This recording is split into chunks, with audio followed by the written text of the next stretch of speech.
ഷാരോൺ വധക്കേസിൽ കുറ്റക്കാരിയെന്ന് കണ്ടെത്തിയ ഗ്രീഷ്മയുടെ വൈദ്യപരിശോധന പൂർത്തിയായി. ഫോർട്ട് ആശുപത്രിയിൽ എത്തിച്ചായിരുന്നു വൈദ്യപരിശോധന നടത്തിയത്. കുറ്റബോധമുണ്ടോ എന്ന മാധ്യമപ്രവർത്തകരുടെ ചോദ്യത്തിന് തലതാഴ്ത്തി മൗനമായിരുന്നു ഗ്രീഷ്മയുടെ പ്രതികരണം. മുമ്പ് തെളിവെടുപ്പിനായി കൊണ്ടുപോയപ്പോൾ വളരെ കൂളായിട്ടായിരുന്നു ഗ്രീഷ്മ പെരുമാറിയിരുന്നത്. ഗ്രീഷ്മയെ ഉടൻ അട്ടക്കുളങ്ങര ജയിലിലേക്ക് കൊണ്ടുപോകും. നേരത്തെ ജാമ്യം ലഭിച്ച ഗ്രീഷ്മയ്ക്ക് ജയിലിൽ നിന്ന് പുറത്തിറങ്ങാൻ സാധിച്ചിരുന്നു. കുറ്റക്കാരിയാണെന്ന് കണ്ടെത്തിയതിന് പിന്നാലെയാണ് വീണ്ടും ജയിലിലേക്ക് കൊണ്ടുപോകുന്നത്. മുമ്പ് 1 വർഷത്തോളം ഗ്രീഷ്മ അട്ടക്കുളങ്ങര ജയിലിൽ കഴിഞ്ഞിരുന്നു.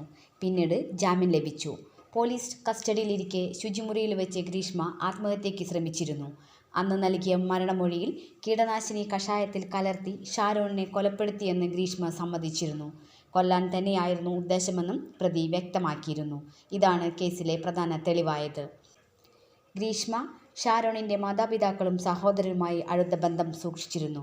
പലതവണ യുവതി ഷാരോണിൻ്റെ വീട്ടിൽ പോയിട്ടുണ്ട്. ഗ്രീഷ്മ തനിക്ക് കഷായത്തിൽ കീടനാശിനി ചേർത്ത് നൽകിയെന്ന് ഷാരോൺ സുഹൃത്തിനോടും പിതാവിനോടും മാത്രമേ പറഞ്ഞിരുന്നുള്ളൂ. കൊലപാതകം, വിഷം നൽകൽ, തെളിവ് നശിപ്പിക്കൽ കുറ്റങ്ങളാണ് ഗ്രീഷ്മയ്ക്കെതിരെ തെളിഞ്ഞത്. തെളിവ് നശിപ്പിച്ചതിന് ഗ്രീഷ്മയുടെ അമ്മാവനും കുറ്റക്കാരനാണെന്ന് കോടതി കണ്ടെത്തി. തെളിവുകളുടെ അഭാവത്തിൽ 2ാം പ്രതിയായ അമ്മയെ വെറുതെ വിട്ടു. പ്രതികളുടെ ശിക്ഷ നാളെ വിധിക്കും.